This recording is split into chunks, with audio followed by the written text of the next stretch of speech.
Le 15 mars dernier, dans ces locaux, nous organisions les assises pour la liberté d'expression, où nous avions eu le plaisir d'avoir, outre Roland Elie, Hugues Bouchu, Karl Lange, parmi les personnes que nous avons vues ce jour, et toutes ces personnes, chacune avec leur sensibilité, expliquaient pourquoi elles avaient tenu à honorer de leur présence ces assises. Et nous retrouvions systématiquement ce côté: nous sommes dans un pays où on ne peut plus rien dire.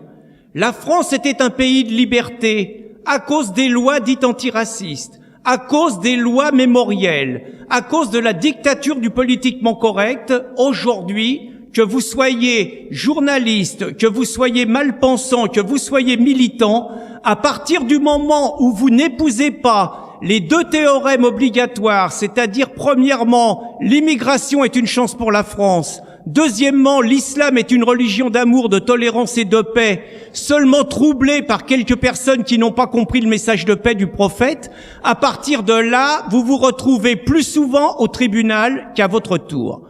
Nous avons donc organisé ces...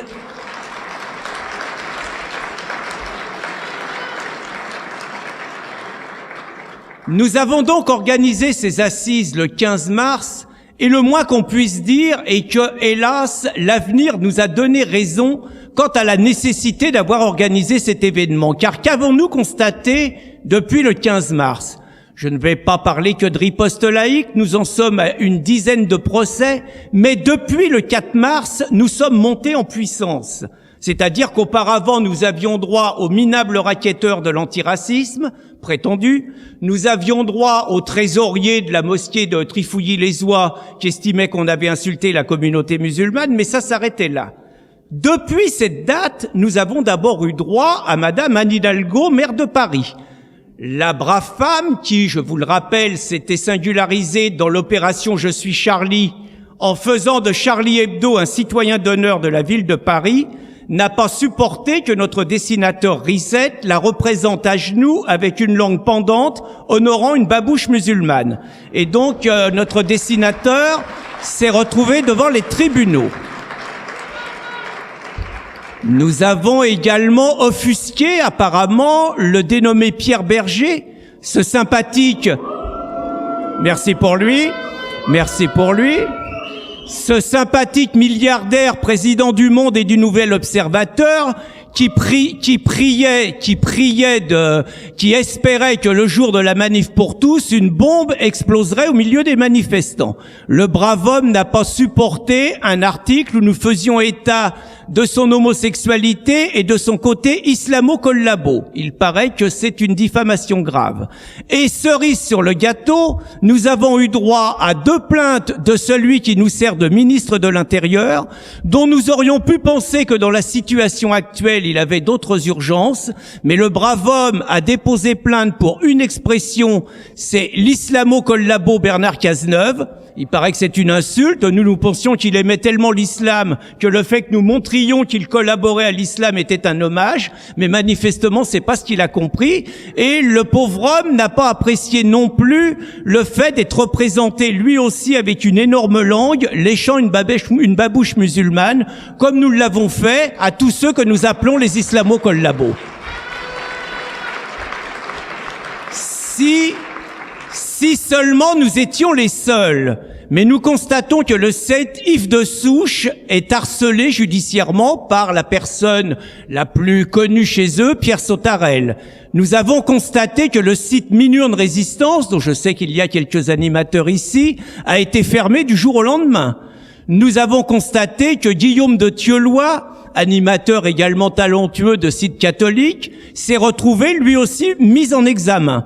Mais nous avons constaté également l'invraisemblable condamnation du journal Minute pour sa une sur Christiane Taubira, qui très franchement ne casse pas 4 pattes à un canard, si j'ose dire.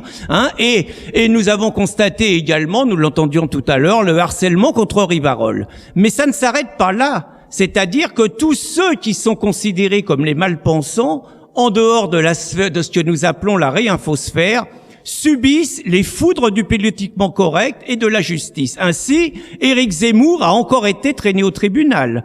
Ainsi, nous avons constaté que l'immunité parlementaire de Florian Philippot, qui a affirmé que le Qatar finançait le terrorisme, ce qui est quand même une évidence connue de tous. Il a suffi de ça pour que Christiane Taubira signe un papier levant son immunité parlementaire. Nous constatons que Marine Le Pen, pour avoir signalé les occupations illégales des musulmans lors des prières dans le 18e arrondissement en 2010, va se retrouver au tribunal au mois d'octobre.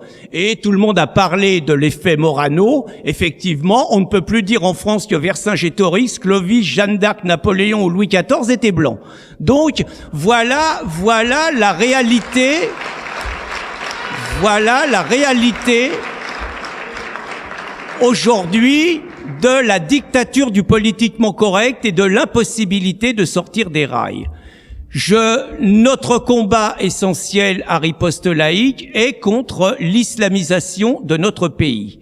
Quand nous avons organisé ces assises le 15 mars, nous venions de connaître les attentats de Charlie Hebdo.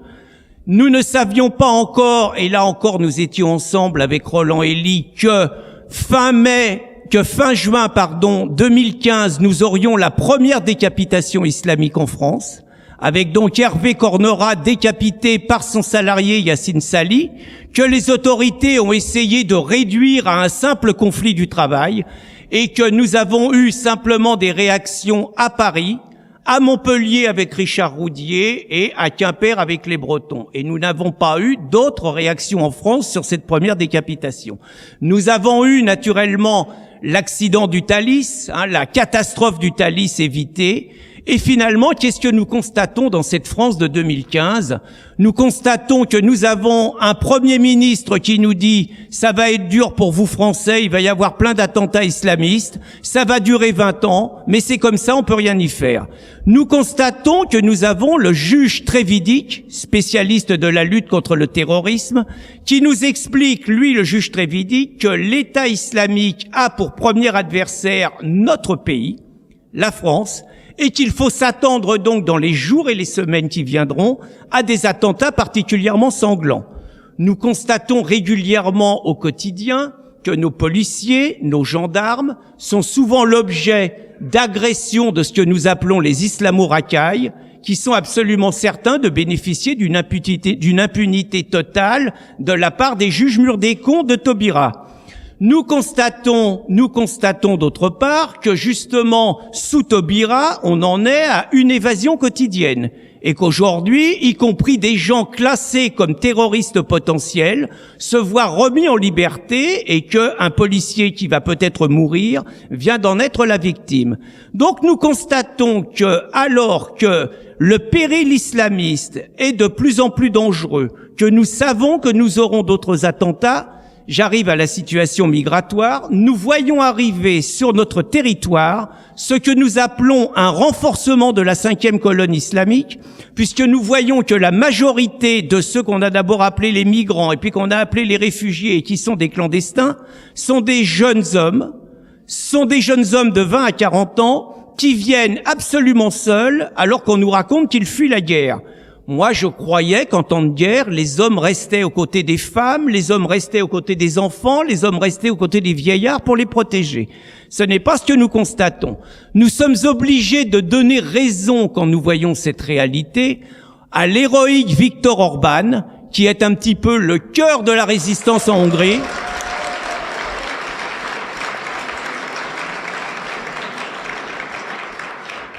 qui nous a expliqué très clairement que ce qu'il voyait en Hongrie et dans l'ensemble de l'Europe ne lui paraissait pas du tout le profil de réfugiés, ne lui paraissait pas du tout le profil de pauvres gens, mais lui paraissait plutôt le profil de combattants, de guerriers qui étaient là en conquête et qui étaient là pour venir continuer le travail de la 5e colonne islamique en France depuis une trentaine d'années.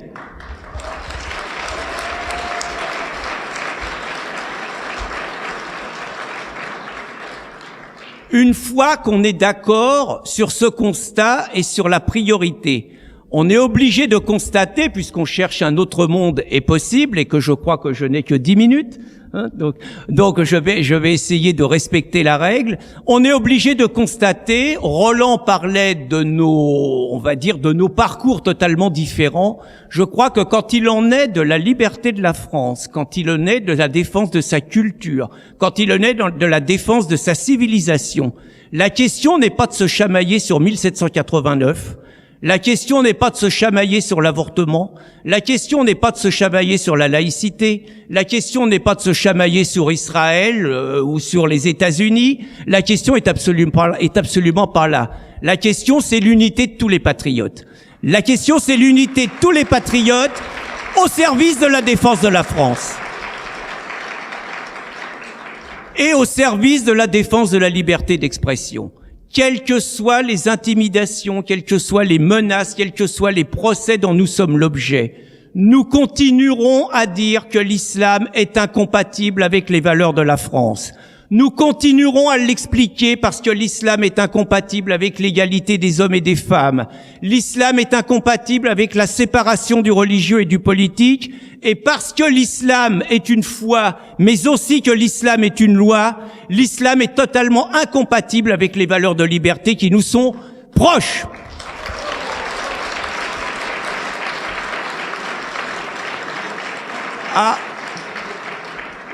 À partir de là, alors que nous avons des dirigeants qui continuent à nous imposer une mosquée par semaine en France. Vous savez, la célèbre boutade, UMPS. Tout le monde croit que UMPS, c'était l'UMP et le PS. Non, UMPS, ça veut dire une mosquée par semaine. Et c'est la réalité qu'on connaît. À partir de là, moi je n'aime pas du tout les Verts, ça étonnera personne, ni les Verts islamistes, ni les Verts écolos, mais il y a un principe que j'aime bien chez eux, c'est le principe de précaution.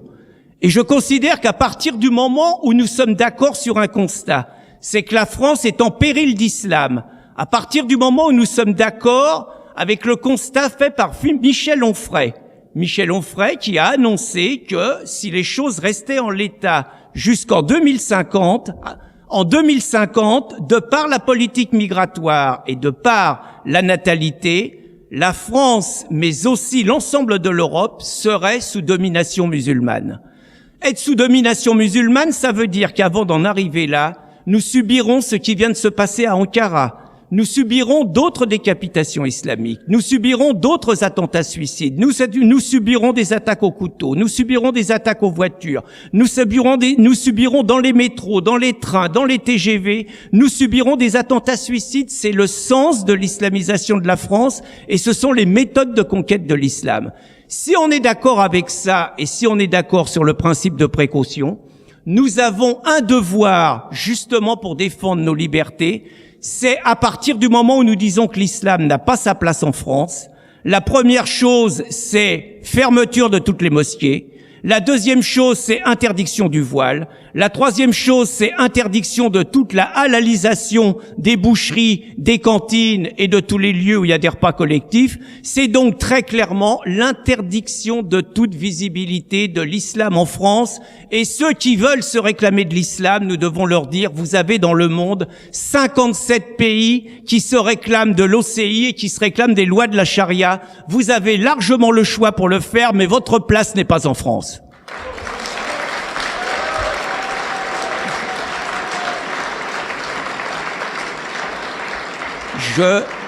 Je voulais terminer sur l'indispensable. Je parlais de l'unité des patriotes. Je voulais vous citer 2 exemples de ce qui s'est passé récemment. Le Ciel a eu le mérite d'organiser un premier rassemblement suite à la déferlante migratoire que nous connaissons. Le Ciel a organisé un premier rassemblement devant l'ambassade d'Allemagne. J'ose espérer que ça sera pas le dernier et que des ambassades symboliques comme d'un côté l'ambassade de Hongrie, mais aussi l'ambassade d'Arabie Saoudite, complètement pour autre chose, auront la visite de tous les patriotes. La première pour les aider, pour les encourager. La deuxième pour leur dire, les réfugiés, les clandestins, prenez-les chez vous.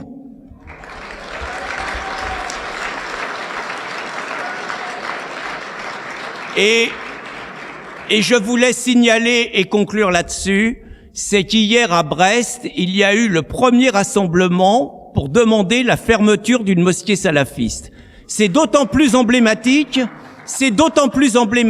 que les patriotes étaient 300, qu'en face, il y a un imam qui s'est permis de dire, devant un parterre d'enfants, qu'écouter de la musique, ça transforme les enfants et ça transforme les personnes qui écoutent de la musique en singes et en porcs, exactement les termes du Coran pour désigner tout ce qui n'est pas musulman, et que d'autre part, toutes les femmes qui avaient l'audace de sortir non voilées et sans un accompagnement d'un homme ne devaient pas s'étonner, mais qu'elles méritaient le viol qui les attendait. Voilà ce qui se dit dans les mosquées, voilà ce qui met en danger nos compatriotes, et voilà pourquoi des personnes aussi différentes que des indépendantistes bretons qui considèrent que les Français sont des envahisseurs et les jacobins de résistance républicaine ont été capables de surmonter leurs divergences et de manifester main dans la main malgré l'hostilité de ceux que nous devons appeler les collabos, les antifas.